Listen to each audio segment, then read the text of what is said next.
ایک نوجوان ہوں اور میرے سامنے دو راستے ہیں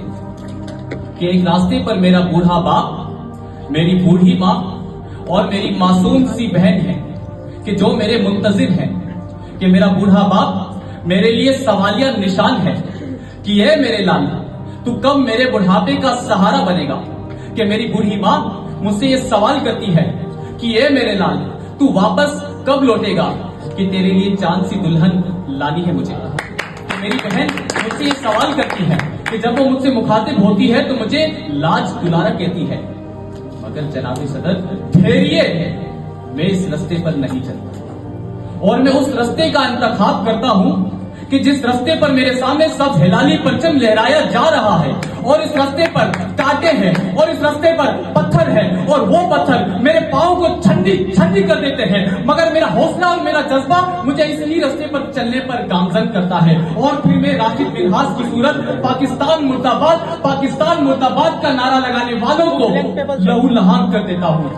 اور جناب اعلیٰ ان کی دھجیاں اڑا دیتا ہوں۔ تو ہاں میں اس ملک کا وہ فوجی ہوں، ہاں میں اس ملک کا وہ محافظ ہوں کہ جناب اعلیٰ کی جب جس کا جنازہ کے وطن میں لپٹے ہوئے اٹھایا جا رہا ہوتا ہے تو اس کی ماں کی آنکھوں میں آنسو کے بجائے چہرے پر مسکراہٹ ہوتی ہے اور فخر سے کہتی ہے کہ میرے بیٹے نے پشت پر نہیں بلکہ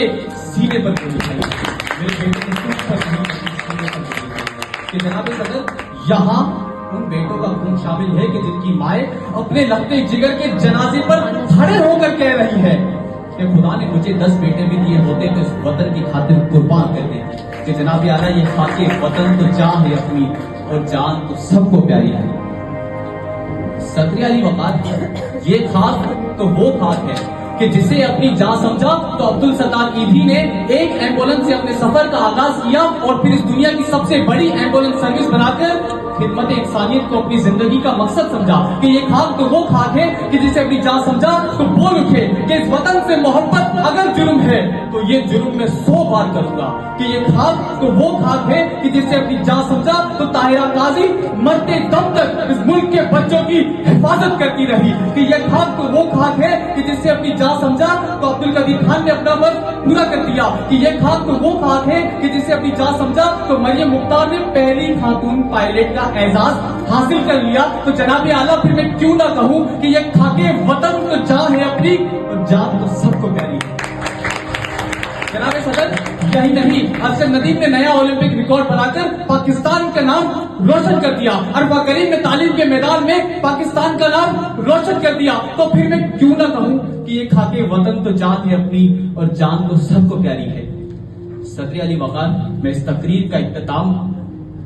اس سے کروں گا کہ اب یہ ذمہ داری ہماری ہے، جی ہاں یہ ذمہ داری آپ کی اور میری ہے کہ اب اگر کوئی میلی آنکھ اس ملک کی طرف اٹھا کے دیکھے گا تو اس آنکھ کو پھوڑ ڈالیں گے، اگر کوئی انگلی اس ملک کی طرف اٹھے گی اس انگلی کو توڑ ڈالیں گے، اور اگر کوئی زبان اس ملک کے خلاف بول اٹھی تو اس زبان کو کھینچ ڈالیں گے، اور جب اپنے مقصد میں کامیاب ہو جائیں گے دنیا سے یہ کہہ دینا کہ یہ رونقیں، یہ لوگ، یہ گھر چھوڑ جاؤں گا، ایک روز میں یہ روشنی کا نگر چھوڑ جاؤں گا، ارے لشکر کریں گے میری دلیری پہ تبصرے، مر کے بھی زندگی کی خبر چھوڑ جاؤں گا، کیونکہ یہ خاکے وطن تو جان ہے، جان تو سب کو پہلے